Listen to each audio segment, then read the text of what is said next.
Último video y ya vamos a seguir jugando. My son is almost 2 and I've been letting him watch Cocomelon, but now I had to get him speech therapy so I can get him to talk.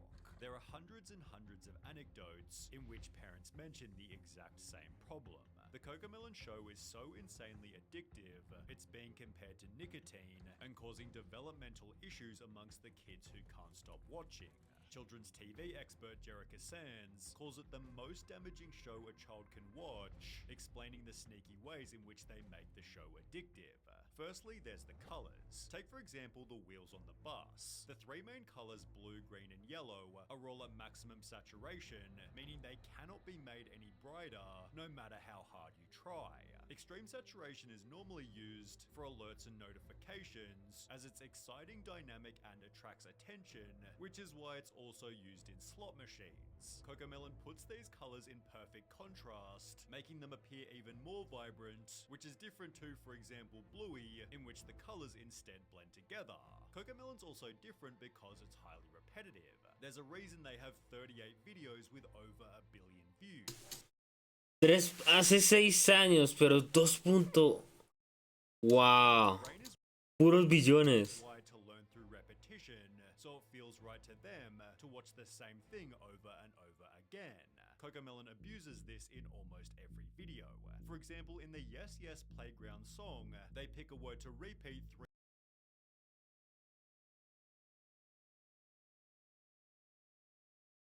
3 times in every sentence, pairing it with a subtly repeating background lullaby, keeping children hooked. Literally no show or movie puts my son into a deep trance the way Cocomelon does. The second it's on the TV, he turns into a toddler zombie who doesn't see or hear anything else that's going on in the room.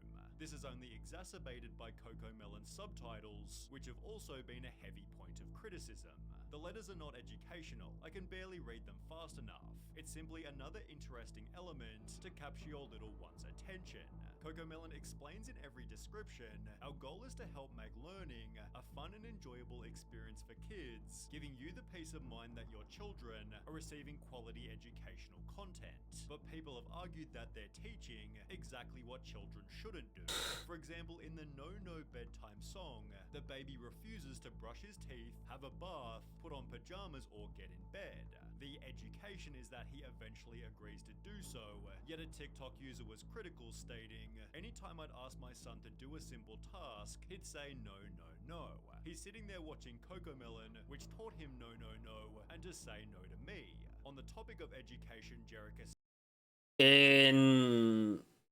En mis tiempos, o en los tiempos de los padres de mucha gente, tú le decías que no a tu mamá, papá y come su cachetada.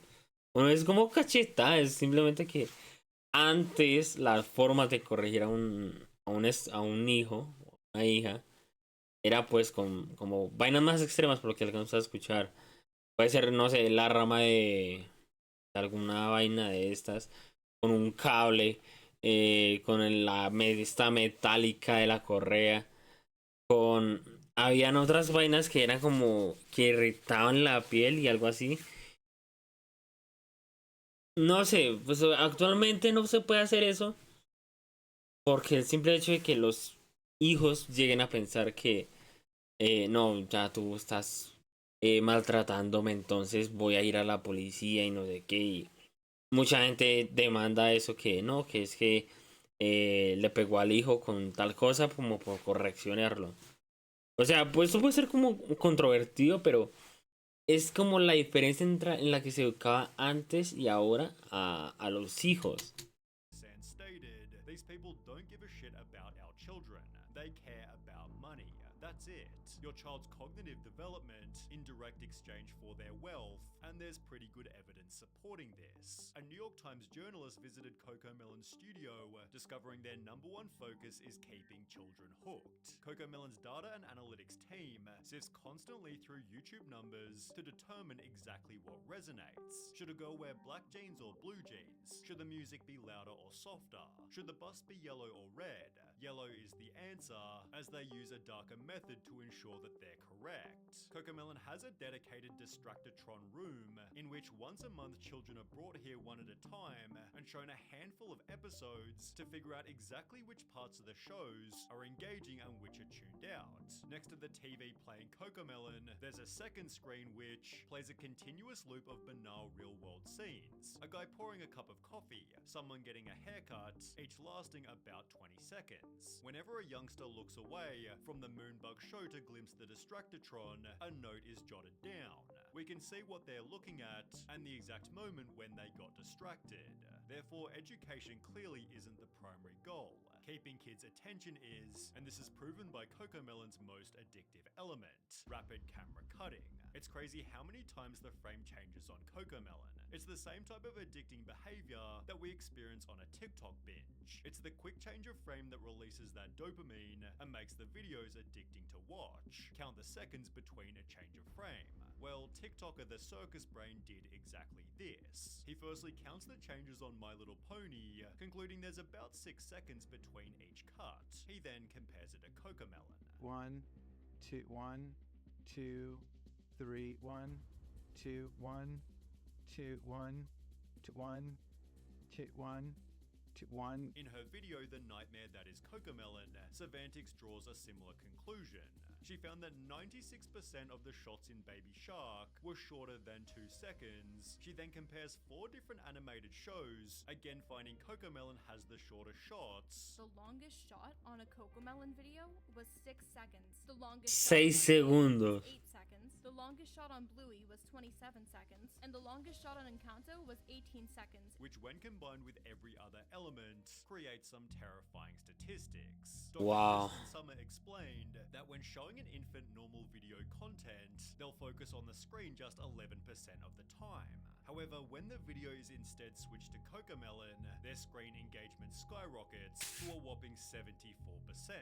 This therefore produces stories such as this. I used to volunteer for a preschool and they had song time. A Cocomelon video came on and all of the tots stopped what they were doing, put down their cheese crackers, and remained fixated on the screen for the duration of the video.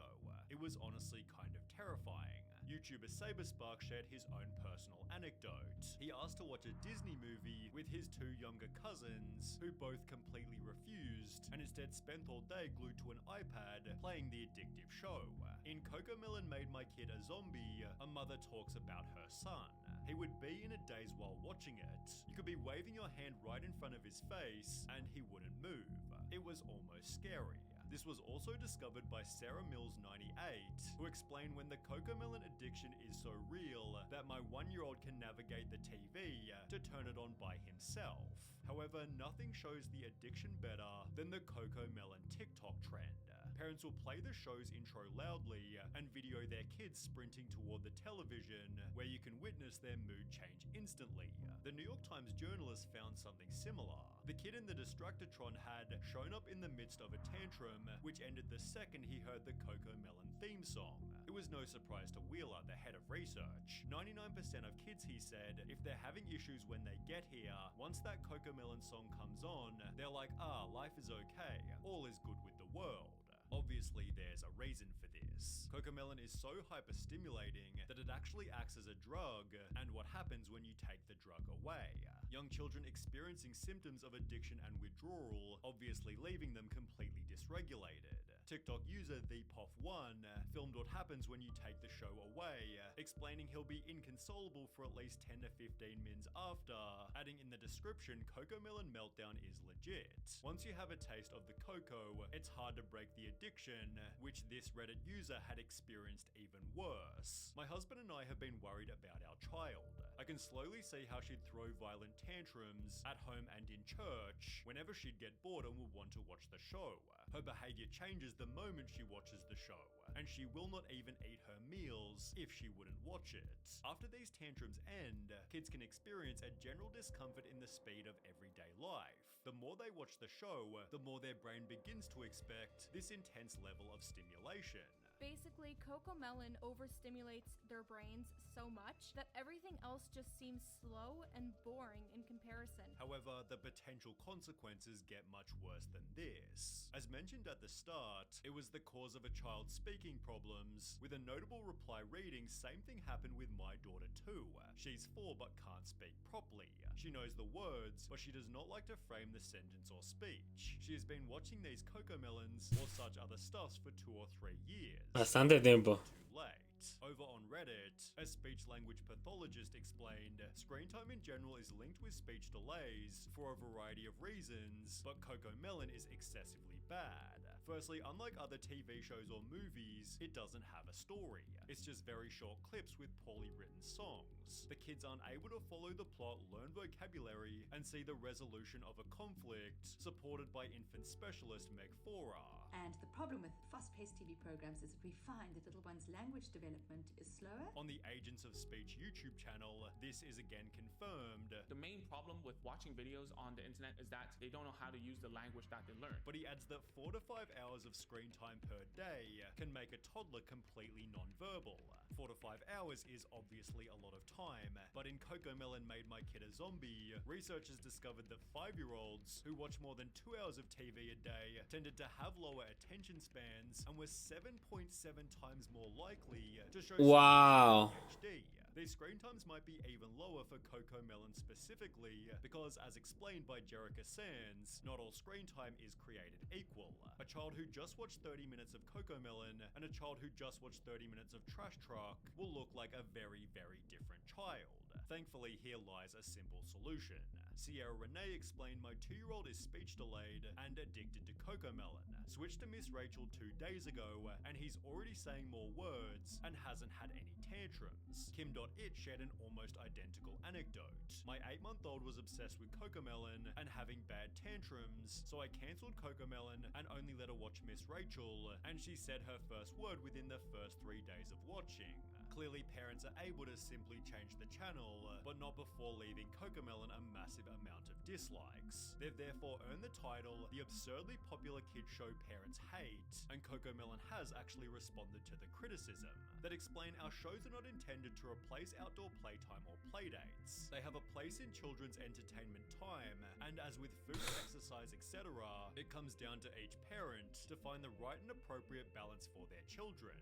Our responsibility is ensuring that the quality of the content that we produce is high and beneficial for the development of a child's cognitive and soft skills. It is worth adding that our social media communities are filled with stories of parents who experience firsthand how Moonbug content helps their children. Cocomelon does have a crazy amount of supporters, but it's obvious that some of them are simply ignoring the downsides. My baby learned the alphabet and numbers from Cocomelon. She may not speak a complete sentence, but she expresses her wants through phrases. But is it Cocomelon's responsibility to ensure that babies are talking? Well, no. People love blaming cartoons and games for raising children, and not the shitty parents that don't step in to stop them from watching so much. Cocomelon is actually a really sad symbol of parents giving their children tablets instead of actually parenting and interacting with them. Ultimately, parents are the people who choose how much their child consumes. A ver. Si empezamos por el inicio, siempre depende es cuánto tiempo ustedes dejen a su hijo o hija ver televisión. Cuánto tiempo ustedes le dicen, mira, te voy a dar el teléfono, te voy a dar la tablet para que juegues. Todo eso también depende de cuánto tiempo ustedes lo dejen ahí con esas vainas. Y ustedes les dicen, bueno, tú vas a ver, no sé, 20 minutos, no sé cuánto, es que no sé cuánto dura un video de Cocomelon, pero sí he logrado escuchar de que es muy viral y por todas esas billones de visualizaciones. Entonces, lo fundamental es decirle, bueno, ves un video de Cocomelon, después vas a repasar, no sé, el abecedario, intentas hablar como con tu hijo o tu hija. Después lo sacas, no sé, a tomar un poco de sol afuera. Y decir, bueno, vamos a jugar aquí en el parque, vamos a hacer tal actividad. Y así sucesivamente. Así no creo que llegue a darle mucha importancia de cuánto haya visto, sino porque el niño o la niña pueda focalizar mucho más rápido y aprender mejor. En sí, sí es como gran parte cuestión de cómo el padre o la madre trate a su hijo y cómo lo vaya a educar. Diciéndole 5 minutos de, bueno, 10 minutos de juego. Vamos a después a dedicarnos a tales materias y después vamos a hacer tal actividad y así sucesivamente hasta que pues el niño ya, o la niña, ya que viene educado. Pero si deja que el niño o la niña vea esa vaina por más de 3 horas, ahí como a quién culpamos, bro. Al creador de esa vaina no creo. Pero bueno, así es como la vida hoy en día.